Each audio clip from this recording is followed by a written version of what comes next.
किसी ने सच ही कहा है, दूसरों के साथ किया हुआ छल बर्बादी के सारे रास्ते खोल देता है। अगर आप किसी के साथ गलत करते हैं तो आपके साथ भी गलत होगा। उस समय यह बात हमें समझ नहीं आती है, लेकिन देर से ही सही कर्मों की सजा जरूर मिलती है। आप इससे कभी बच नहीं सकते। जो आपने किया है उसका अंजाम आपको हर हाल में भोगना ही पड़ेगा। और यह कहावत कितना सही है, यह हम इस कहानी के द्वारा समझेंगे। जब गौतम बुद्ध एक सभा कर रहे थे, तभी एक व्यक्ति ने उनसे पूछा, हे बुद्ध, कर्मों का फल कैसे मिलता है? अगर बुरे कर्मों का फल मिलता है तो अच्छे कर्म कैसे किए जाते हैं?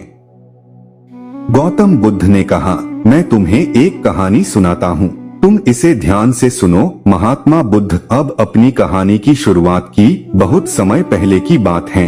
रामू और श्यामू नाम के दो भाई एक गांव में रहते थे।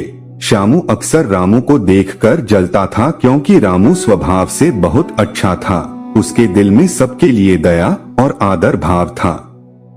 श्यामू का स्वभाव ऐसा था कि उसके दिल में दूसरों के लिए कोई दया नहीं था। वह हमेशा दूसरों का अनादर करता और नुकसान पहुंचाते रहता था।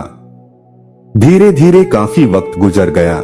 रामू श्यामू के माँ बाप इस दुनिया में नहीं रहे। रामू ने खूब अच्छे से उनका अंतिम संस्कार किया। वह गांव वालों को भोजन के लिए आमंत्रित किया और ब्राह्मणों को दान दक्षिणा देकर विदा किया। वह हर साल अपने माता पिता की बरसी पर ब्राह्मणों को भोजन कराता और दान देता। यह सब चीजें श्यामू को पसंद नहीं आती थी और वह रामू से जलते रहता था। एक बार अपने माता पिता की बरसी पर रामू ने अपने राज्य के राजा को आदर सत्कार के साथ बुलाया और राजा के सामने ब्राह्मणों और पूरे गांव को खाना खिलाया। ब्राह्मणों को दान भी दिया ताकि उसके माता पिता स्वर्ग में खुश रह सकें। तभी राजा ने श्यामू से पूछा, तुम्हारा भाई तुम्हारे माता पिता के लिए इतना कुछ करता है, तुम ऐसा क्यों नहीं करते हो? क्या तुम्हें यह समझ नहीं आता कि तुम भी अपने माता पिता के लिए कुछ कर सकते हो? श्यामू ने कुछ नहीं कहा और चुपचाप वहां से चला गया। उसे गुस्सा आ रहा था, क्योंकि राजा ने उसकी बेइज्जती की और वह रामू से अपने अपमान का बदला लेने का सोच रहा था। अगले दिन ढोंग करना शुरू करता है। नगर के सामने जोर जोर से चीखने लगता है, मेरे माँ बाप मेरे सपने में आए थे, वह स्वर्ग में खुश नहीं है कि कोई वहां जाकर उन्हें खाना बनाकर खिलाएं, वो तभी खुश रहेंगे। उन्होंने मुझसे सपने में कहा था, रामू को मेरे पास भेज दो, वह उनकी बहुत सेवा करता है, वह इसके साथ बहुत खुश रहेंगे। राजा कहते हैं, यह तो अच्छी बात है, लेकिन इसके लिए तो रामू को मरना पड़ेगा। रामू को यह सब समझ आ गया था कि यह सब केवल उसे फंसाने की चाल है, लेकिन वह फिर भी कहता है, चलो इस बहाने सेवा करता हूँ, और उसने मरने के लिए तैयारी करना शुरू कर दी। वह राजा से कहता है, महाराज आप अगले दिन नदी किनारे एक नाव का बंदोबस्त कराएं, मैं नाव से कूदकर नदी में अपनी जान दे दूंगा और फिर स्वर्ग में जाकर अपनी माँ बाप की सेवा करूंगा। राजा ने कहा, ठीक है, अगले दिन इन सभी चीजों की व्यवस्था कर दिया जाएगा। रामू नदी में कूद जाता है और सारे गांव वालों को पता चल जाता है कि रामू अब इस दुनिया में नहीं है, अब वह स्वर्ग की ओर चला गया है माता पिता की सेवा करने के लिए। श्यामू बहुत खुश था कि उसका इकलौता भाई दुनिया में नहीं रहा। जो भी जमीन है अब वह सब मेरा है, मैं ही इसका मालिक बनूंगा। धीरे धीरे काफी दिन गुजर चले।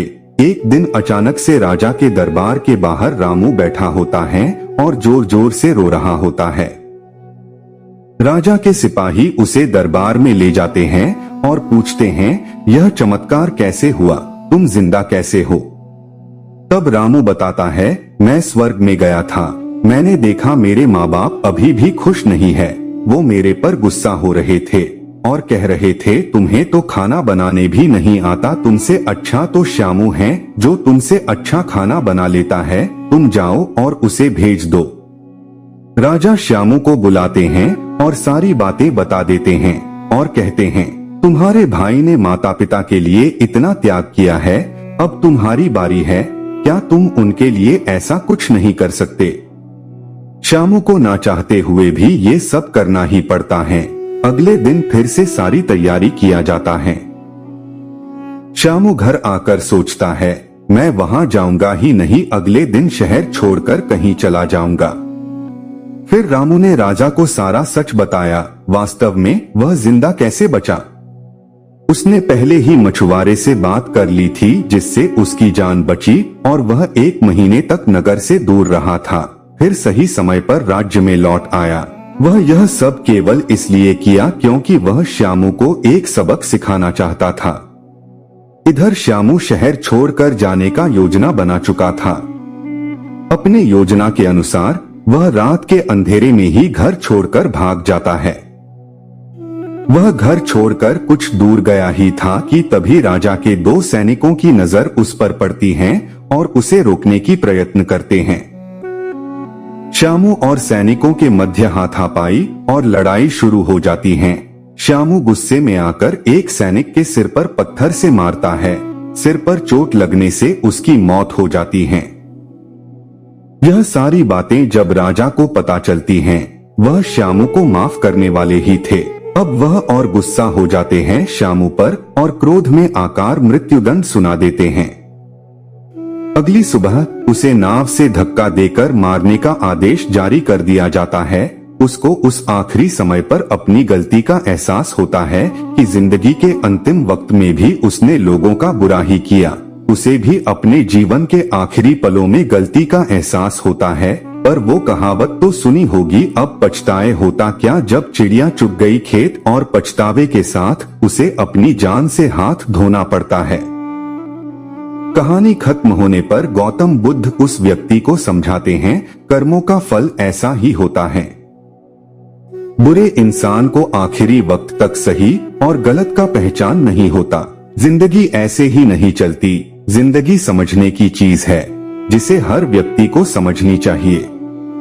फिर महात्मा बुद्ध ने बोला, अच्छे कर्म को बनाने से पहले हमें इस बात पर ध्यान देने की जरूरत है कि आखिर अच्छे कर्म बनने का पहला पड़ाव क्या है। मनुष्य के द्वारा किए जाने वाले सभी कर्म उसके विचारों से बनते हैं। हमारी सकारात्मक या नकारात्मक सोच विचारों को जन्म देती हैं और वही विचार कर्म बनाते हैं। इस तरह सोच सकारात्मक होने पर ही अच्छे कर्मों का निर्माण हो सकता है। फिर उस व्यक्ति ने पूछा, पाप का फल कब मिलता है? तब महात्मा बुद्ध ने कहा, पाप का फल किए गए कर्म पर निर्भर करता है। अगर आप किसी के साथ गलत करते हैं तो आपके साथ भी जरूर गलत होगा। जब तुम दूसरों के लिए अच्छा करते हो तो बदले में तुम्हारे साथ भी अच्छा होता है। जब तुम किसी दूसरे का बुरा करते हो और तुम्हें लगता है कि तुम्हारे साथ बुरा नहीं होगा, यह भी हो सकता है उस वक्त तुम्हारे साथ कुछ बुरा ना भी हो, लेकिन कभी न कभी इसका हर्जाना तुम्हें भुगतना ही पड़ता है। इसलिए तुम्हें किसी के साथ बुरा करने का कोई अधिकार नहीं है, क्योंकि कर्मों का फल कभी न कभी मिलता जरूर है। तो हम इस कहानी से क्या सीखते हैं? इस कहानी से हमें यह शिक्षा मिलती है कि हमारे कर्मों का फल हमेशा हमारे साथ रहता है। अच्छे कर्म हमें सुख और शांति देते हैं, जबकि बुरे कर्म हमें पछतावा और दुख देते हैं। उम्मीद करते हैं आपको हमारी आय कहानी कर्मों का फल पसंद आई होगी। सो प्लीज कमेंट करके जरूर बताएं, वीडियो लाइक करें, चैनल को सब्सक्राइब करें।